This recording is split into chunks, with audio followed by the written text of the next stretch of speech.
What an absolutely dreadful football game we all just witnessed as the Panthers walk it off with a 10-7 win at New Orleans and hand Steve Wilks his sixth win as the Panthers interim coach, leaving him at 6-6, 500.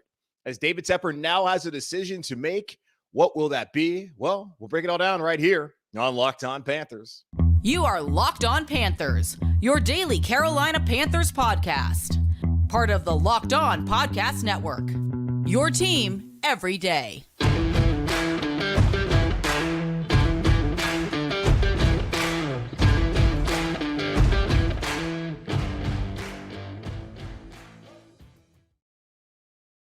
Welcome into another edition of the Locked On Panthers podcast, a part of the Locked On Podcast Network. I'm your host, as always, Julian Council, talking Carolina Panthers with you every Monday, Tuesday, Wednesday, Thursday, and Friday, and one final time live following a Carolina Panthers game here on a Sunday evening. Make sure to watch the show, subscribe to the show over on our Locked On Panthers YouTube channel, as we're going to continue to break down the Panthers throughout this offseason.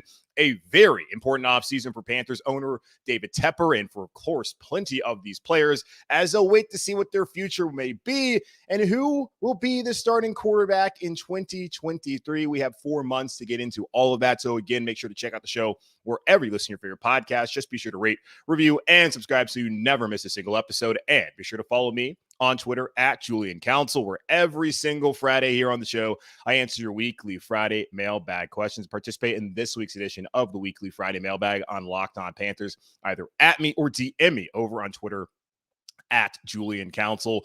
This podcast is sponsored by BetterHelp. It's not a crisis line. It's not self-help. It's professional therapy done securely online, available to people worldwide. And they have a special offer for my listeners. Get 10% off your first month at betterhelp.com/locked-on. For one final time during the 2022, 23 season as well, the Carolina Panthers 10, the New Orleans Saints 7. The Panthers sweep the Saints and end the season at 7-10 and 6-6 under interim head coach Steve Wilks. Will he be the interim head coach much longer, or will he be the full-time head coach here in Carolina? We'll get into that as coach season starts right now, as we are finally in the offseason and looking ahead to the NFL draft in the 2023 season and hoping the Carolina Panthers can have better luck next year, which we're now hoping for the 5th straight year in a row, as the Panthers have a 7-10 record and did not go to the playoffs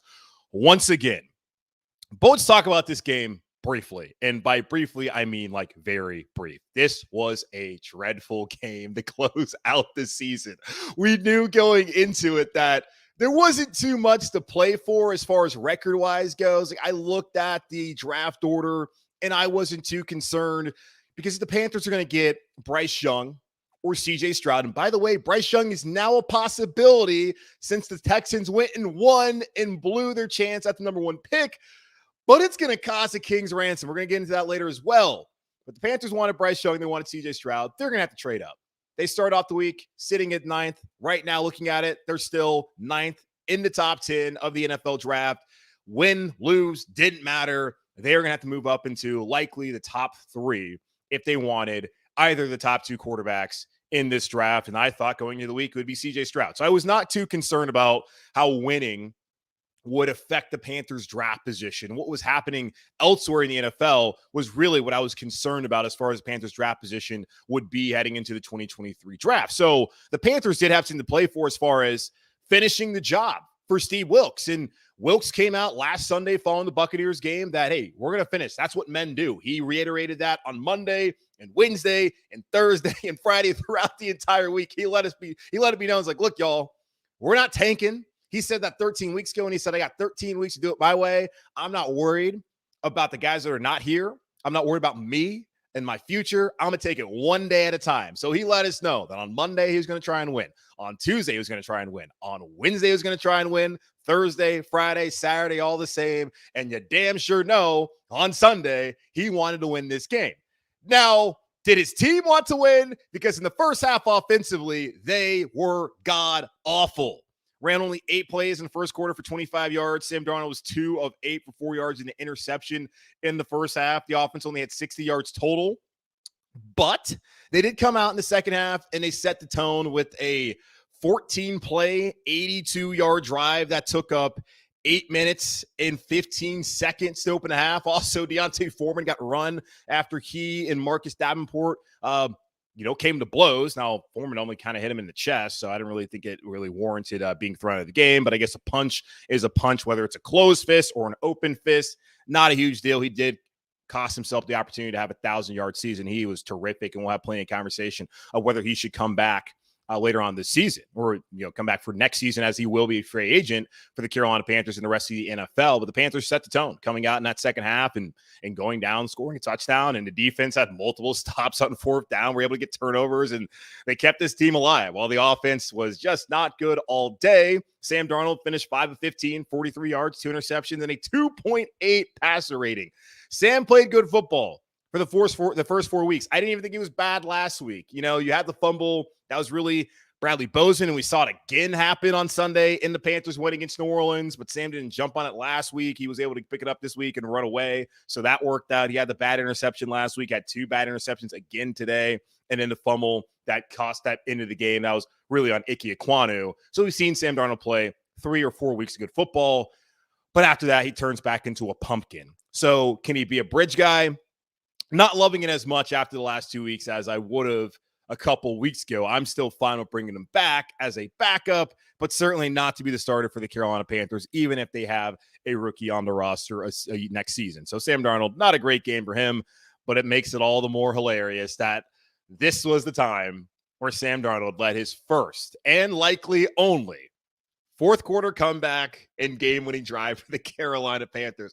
I was sitting there on Twitter saying, please, God, don't let this game go to OT. Somebody do something. I thought it was going to be the Saints, but they couldn't move the ball down the field. And then the Panthers, all right, it's your chance. Please do something after the Saints missed that 55-yard field goal. And Will Lutz just 2 shanks on the afternoon to help the Panthers win this game. But Sam Darnold got a scramble, hit Terrace Marshall, got in field goal range, and a guy a lot of people wanted to be cut after the Falcons game a couple months ago. Eddy Pineiro hasn't missed since. Banged home a 42-yarder. The Panthers win. Steve Wilks gets what he wants. They finish the job. And I guess you can also say this about Sam Darnold. He had the battle through his receivers not getting a lot of separation. Matt Millen on the Fox broadcast brought that up.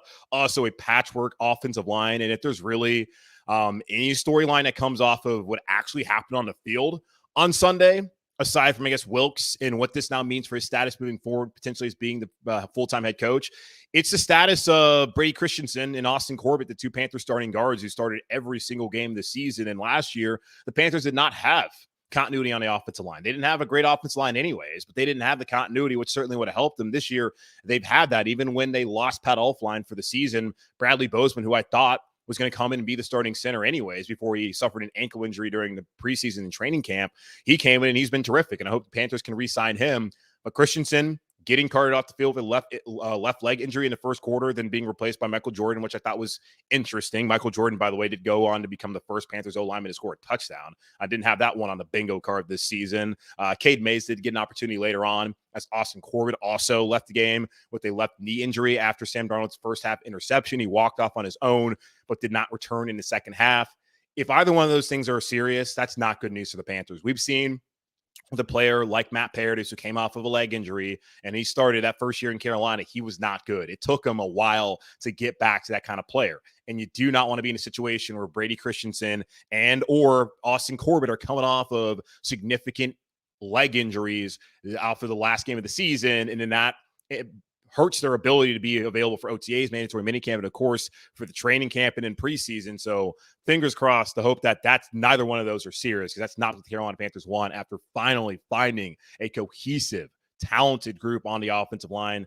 So definitely prayers out to those guys, as really cannot have that be serious heading into the offseason. But the Carolina Panthers finished the job like Steve Wilks wanted them to do. Sam Darnold, maybe in his last game ever, hopefully his last start ever as a Carolina Panther, goes out there and does the one thing that people were hoping he would do when the Panthers traded for him back in March of 2021. The one thing Teddy Bridgewater never did. The one thing Baker Mayfield, PJ Walker, none of these quarterbacks the Panthers have played over the last 3 seasons were able to do. He does it. hilariously in a winning effort as the Panthers win 10-7 at New Orleans in week 18 of the 2022 season. So the season's over. That means the offseason's here, and more importantly, coach season is upon us. We got a few reports about who's going to interview for the job and who's interested in who, the Panthers and Jim Harbaugh or Harbaugh and the Panthers, and what does a 6-6 record mean for Steve Wilks? We'll get into that all here in just a moment on Locked On Panthers.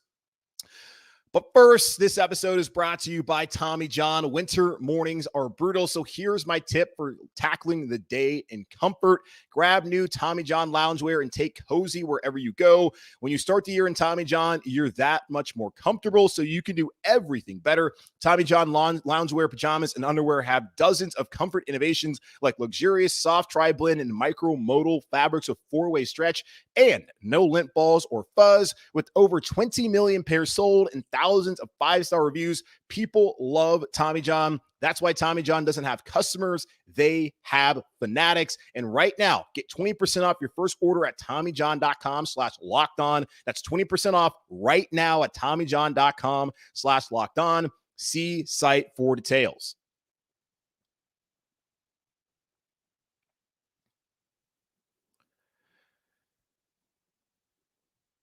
This podcast is also brought to you by BetterHelp Therapy Online.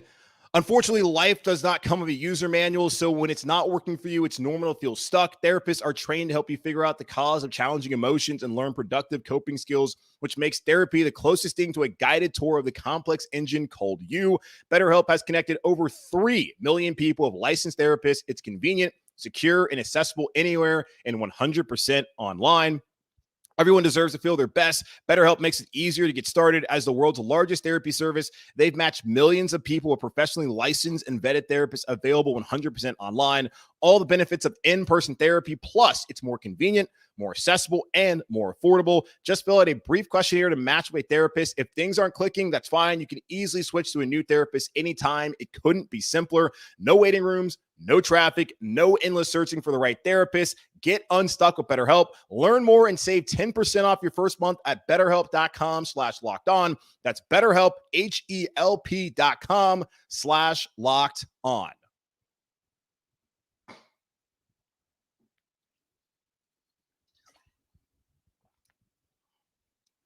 Coach season is upon us as the Carolina Panthers enter into a vital offseason here in 2023. And really, for David Tepper, a guy who came to Carolina talking about bringing sustained success for the first time, to bring back-to-back winning seasons, to build a team that could be a Super Bowl contender year in and year out.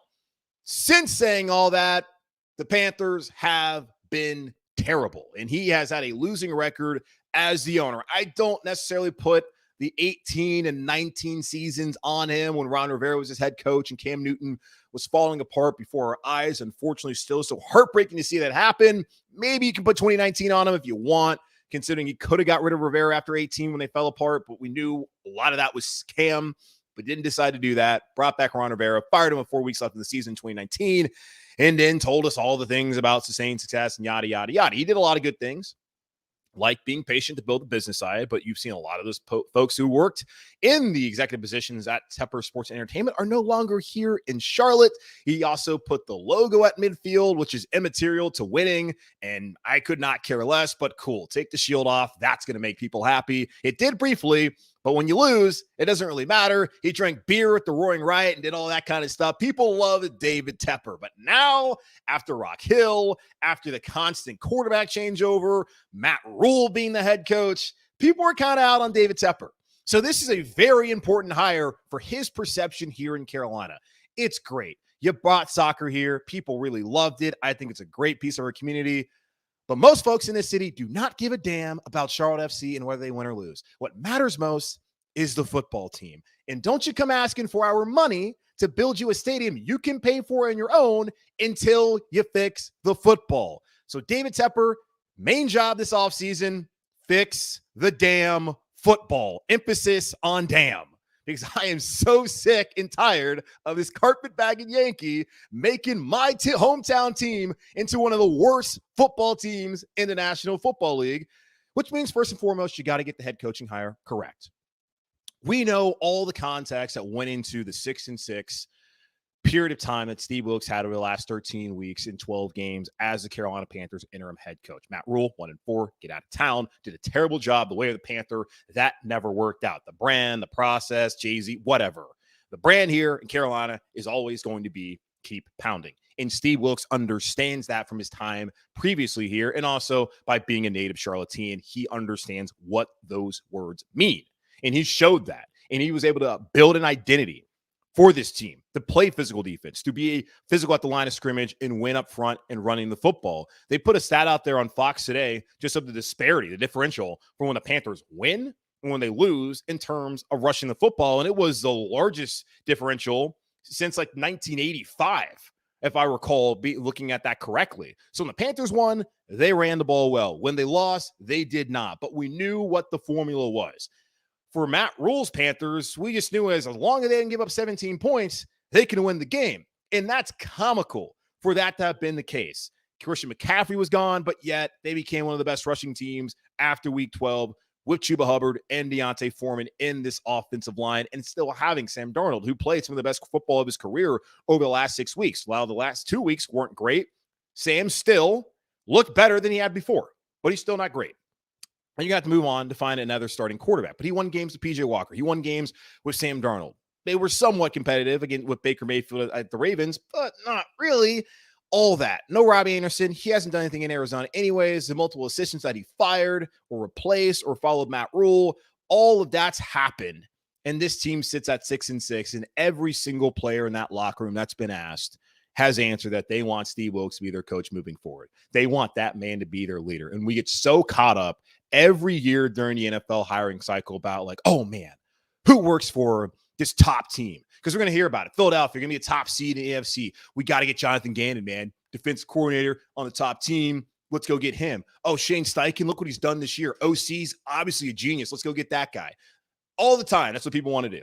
They want to just simply look at the X's and O's, just look at who's on a good team. It's not worked a lot of times when you look at all the failed assistants that come from New England. And if you can find a leader of men, that's far more important than the guy that can be this supposed X's and O's football genius. Because it's not working most times. You're not going to find a lot of Sean McVays, and even Sean McVay might be on the way out. You're not going to find a lot of Kyle Shanahan's, but even Kyle Shanahan, when his team needs him most, fall apart offensively. Back in Atlanta as the OC, and of course, remember with San Francisco last year in the NFC title game and a Super Bowl loss in Miami to the Kansas City Chiefs. So there's some of those guys are out there, but they're not all readily available. And they might not be available to the Carolina Panthers because I don't know what the perception is of this job outside of this market. You don't have a quarterback. You're not necessarily in position to get one without giving up a lot of picks. And how does that potentially hinder your ability to build this roster? I think you have obviously a solid core defensively. Offensive line looks great. Fingers crossed on Christensen and Corbett that those aren't serious injuries. There's a lot to like. You have to wonder about the owner, who has shown that he is not necessarily meddling, but he's an active participant in everything that happens here with this football team and the decisions made. He decided to give Matt Rule that control. You can say Matt Rule made all the bad decisions. You can try and make excuses for Scott Fitterer, whatever. It all goes up to the top. And the man upstairs, that being David Tepper, not God, thank the Lord, he's the one who has to get these things right. Steve Wilks has absolutely, in my opinion, earned the opportunity to be the Carolina Panthers head coach or be a head coach elsewhere. I would absolutely endorse it. But again, I need to see who all the candidates are going to be first before I go out here and say that Steve Wilks should be the guy. Because continuity-wise, you would love that. You would already have 12 weeks or 13 weeks, 12 games that you've already established foundation and you've already been able to get that continuity and know what you can build off of. You have that right here with Steve Wilks.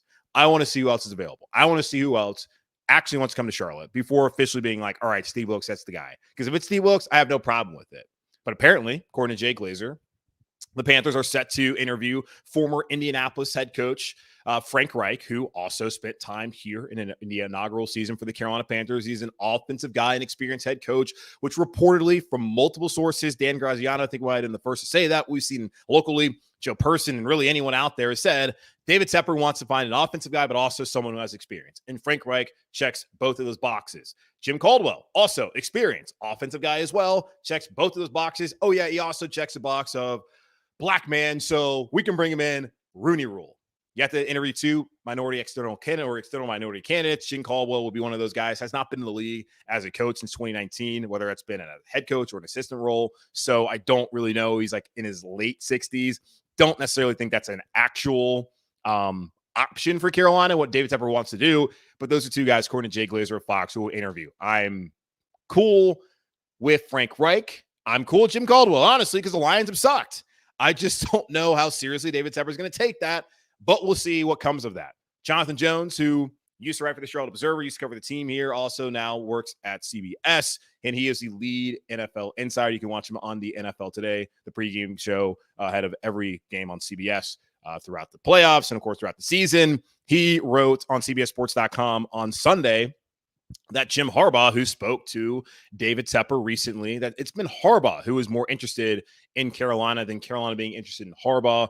Throughout the last couple of weeks, Harbaugh in his camp, they have multiple times hit up David Tepper, be like, hey, let's talk, chat with me. Hey, over here. I don't want to do this college thing anymore. I got a level 1 violation apparently coming down the pike when it comes to the NCAA. So I want to talk to you. So it does not really feel like Carolina's all that interested in Harbaugh. It's Harbaugh who's interested in Carolina, but also have interest in the Colts job, I'm sure, and in the Broncos job, two places where his ties are far deeper than the ones here in Carolina. And really the one here in Carolina is being here for 6 weeks during a 1-15 season where you didn't play. So I don't know how fondly he looks at this job. Maybe he's using it as leverage for a bigger contract at Michigan, but how much money could they really give him at this point in time? I don't know, Jim. So Harbaugh, great. 44-19-1.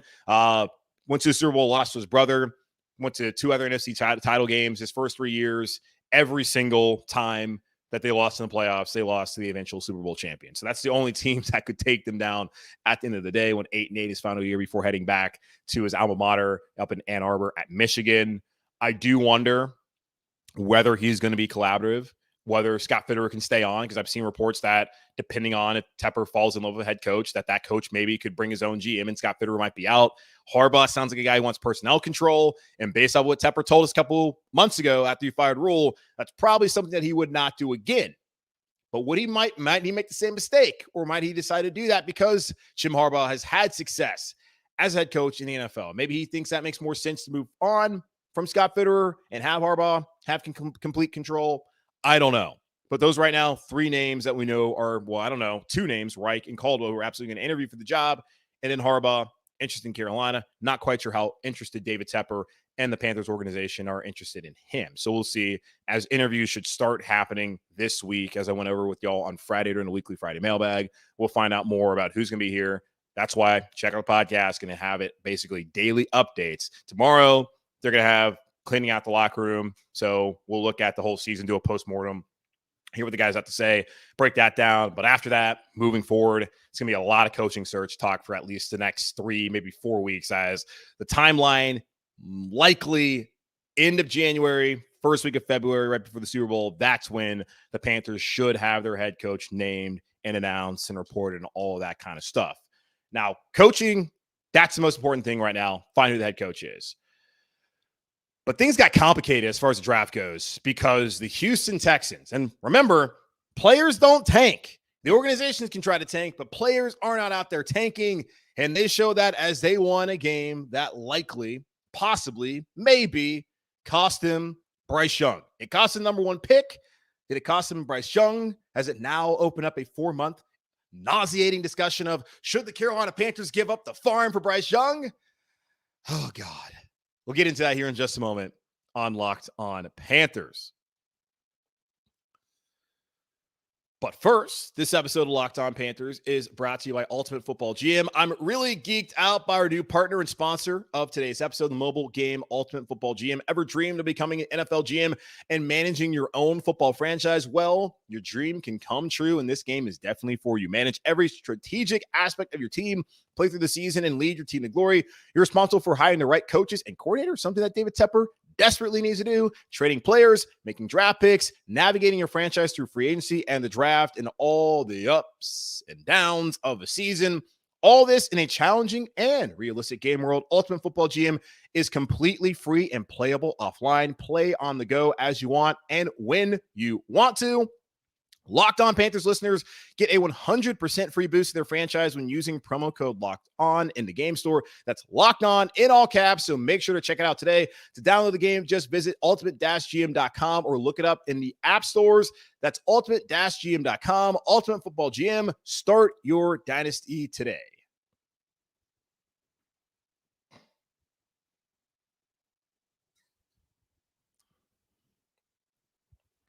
As I told y'all leading up to this week, I did not really care whether the Panthers won or lost as far as it pertained to draft position. They were not going to be in position to just sit right there with whatever pick and take Bryce Young or CJ Stroud, who I view as the top two quarterbacks in this draft class. I can't see how anyone would view Will Levis or Anthony Richardson ahead of those guys. If you watch college football, you know clearly, like a couple years ago with Trevor Lawrence and Justin Fields, those are the top two guys. And that's what's turned out from the 2021 class, that Justin Fields and Trevor Lawrence, who's going to the playoffs, were the top two guys. They're the top two guys in high school going to college, and they're the top two guys in college going to the NFL. For me, it's very clear that the top guy is Bryce Young, and then the second guy is CJ Stroud. Everyone else, not totally interested. It's going to take a lot of time, I think, of Anthony Richardson. If it ever clicks, oh my God, he could take over the world. That's how good that dude could be. But it's such a massive bet and gamble to make on Anthony Richardson. Will Levis has the traits, but also has the turnover issues. He's played in an NFL offense. He struggled this past year. The O-line was not great.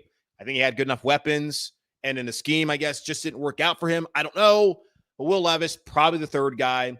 Don't love it, but I would obviously, with anybody who comes here, I'll give it an opportunity. Sam Darnold, I knew it wouldn't work, but I was willing to give it a chance until he proved to me that he was awful, which he did last year, week 7, getting benched at Giants. So we'll see how it plays out. So I was really more concerned about how other games like the Bears game, like the Texans game, who they played the Colts, and some of these other games played out. I was more concerned about those results more than the Panthers, whether they won or lost, and they took themselves out of position because they weren't in position to get a quarterback win or lose. And being higher up would, of course, help them more to move up. You wouldn't have to give up too much. But now, sitting at right now, I'm looking at tankathon.com, they're 9. I don't think they're locked in. At least it doesn't say that. But when I'm looking at the other teams that also have, they're also 7 and 10, the Panthers are right there behind Atlanta, who's at 8. Then New Orleans, they're Philadelphia with New Orleans picks at 10. So I think they're probably going to be a 9th overall pick. So that's not going to be good enough for them to sit there and to take Bryce Young or CJ Stroud. Now, the result that actually concerns me the most is that the Houston Texans won against the Colts. They converted a 4th and 20, y'all. A 4th and 20 where Davis Mills just throws up a prayer. It goes through a Colts defensive back's hands right into the arms of a Texans wide receiver for a touchdown. My heart sunk. Why did it sink? Because the Texans clearly were going to be number 1 and were clearly going to take Bryce Young if they were smart.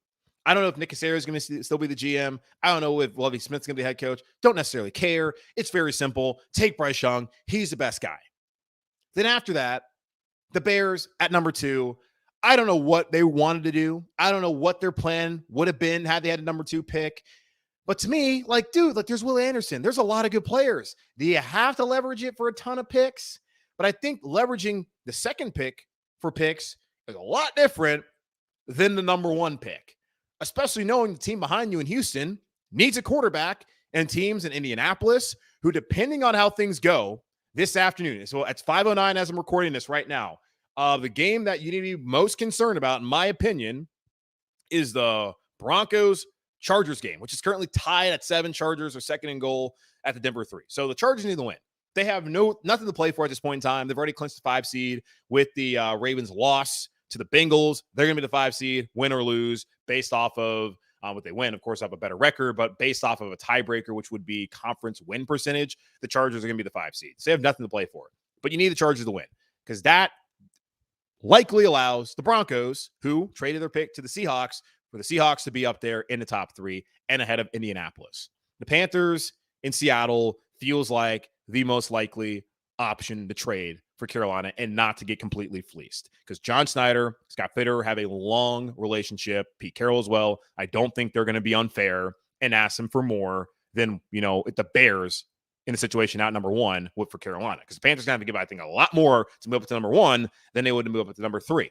Now, got to wonder what the Texans want to do. Do they want to trade up with the Bears and do what the Bears did a couple years ago when they traded up one spot with the 49ers to get Mitch Trubisky and that didn't work out? I don't know. But all I know is for months now, we're going to be asking ourselves, should the Panthers give up 1 million picks for Bryce Young?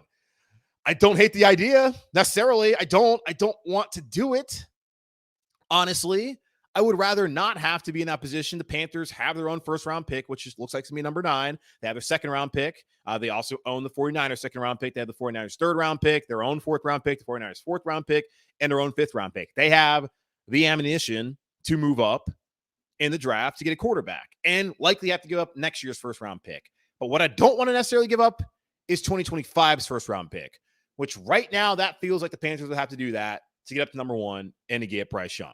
Do you want to get Bryce Young or do you love CJ Stroud more? Because there's Dane Brugler, who covers the NFL for draft for the Athletic, went out there and just put out Bryce Young's height and his weight. And there has not been a player like in the last 20 years at quarterback to be drafted as high as Bryce Young's projected to be drafted with his measurables. But when you watch him play on Saturdays, the dude's a magician. So I'm not totally concerned about that. And it seems like a lot of teams aren't, but I'm sure there's going to be a lot of teams that are. And maybe the Carolina Panthers are one of those teams. But if you're looking at the 2 guys who have the best traits, they are the 2 guys, I think, with the biggest bust potential in Richardson and in Levis. So we'll see what happens. But the Broncos, please lose. Because trading up to 3 with Seattle is far more appetizing and I think a better result for the Panthers than having to give up a ton for Bryce Young. And the thing is, too, if they do give up a lot for Bryce Young, I don't necessarily think they're in a bad position moving forward. You just have to hope that he turns out to be the right guy. And that's the thing. When the 49ers, who were already a playoff team anyways and still are, even without Trey Lance being able to play after giving up those 3 first-round picks for him, you got to make sure it's the right guy. The Panthers have a good offensive line. Of course, we're wondering what's going to happen with the Corbett and the Christensen injuries. Hopefully not serious. I haven't looked at Twitter, so I don't know if there's been any reports since I've been on here with y'all live on YouTube. So I think they have obviously a good receiver in DJ Moore. Terrace Marshall's come along, but I would like to add someone else just so you're sure that you're solid at wide receiver. You got to add a pass-catching tight end. Defensively, you had the solid foundation. You got to plug some holes. I don't think they're that far away, y'all. Like, you put a quarterback here, they might be a quarterback away from being a playoff team. Not saying being a Super Bowl contender, but being a playoff team, they might be a quarterback away. So maybe it's not that bad of an idea. But it's going to be a conversation we have a lot. Not a conversation that we necessarily have to wrap up in right now. We'll see how the rest of the day plays out.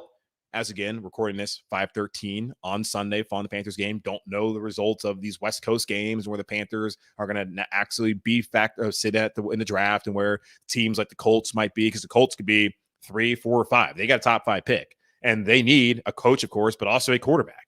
And I don't know how much they're willing to trade up. And if they have the ammo like the Panthers have after trading for Carson Wentz, I know they traded him away to Washington, but I still don't think they have the assets available that the Carolina Panthers have right now in their war chest to potentially have to give up king's ransom to the Bears for the number 1 pick, and that effectively being Bryce Young. So not all that concerned about the Panthers winning and what that means to their draft prospects, but definitely wondering how the Texans now not sitting at number 1 is going to impact the Panthers, the Colts, maybe the Raiders, and every other team who's looking to draft a quarterback here in the 2023 NFL draft, as the Bears are sitting pretty with their quarterback, a new head coach, a new GM, and knowing that they could get a lot of picks to build that team up and have them ready to go moving forward in the NFC North. So we'll see how that works out.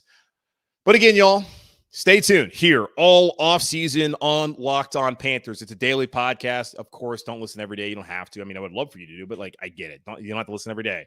But stay here. Next couple weeks, going to be doing a lot of coach breakdown. Hopefully, I can get some people on here who can add some more perspective.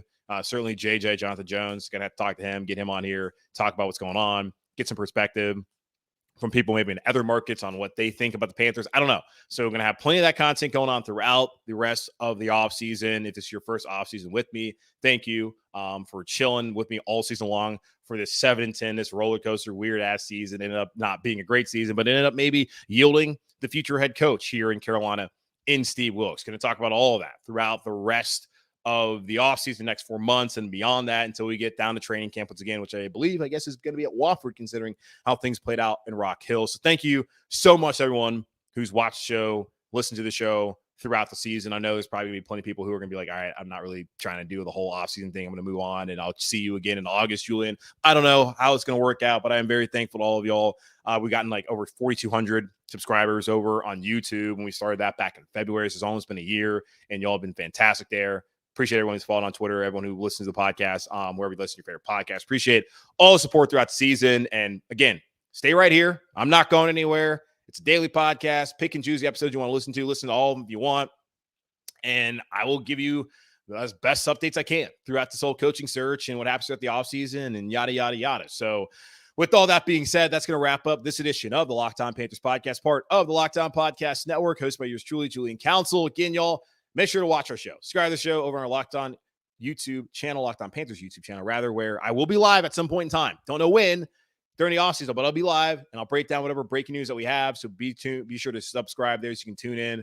You can always check out the podcast wherever you listen to your favorite podcast. Just be sure to rate, review, subscribe to the show there. And follow me on Twitter at Julian Council, where the weekly Friday mailbag continues throughout the offseason. Either at me or DM me on Twitter at Julian Council to participate in this week's edition of the weekly Friday mailbag. But of course, y'all, as always, be safe, be happy, be whole. As always, keep pounding. And I'll talk to you on Tuesday as the Panthers will clean out their locker rooms on Monday, and we'll start to ponder the futures for some of these players and probably find out who is going to be interviewing for the head coaching position here in Carolina. All that coming up here on Tuesday on Locked On Panthers. Until then, goodbye.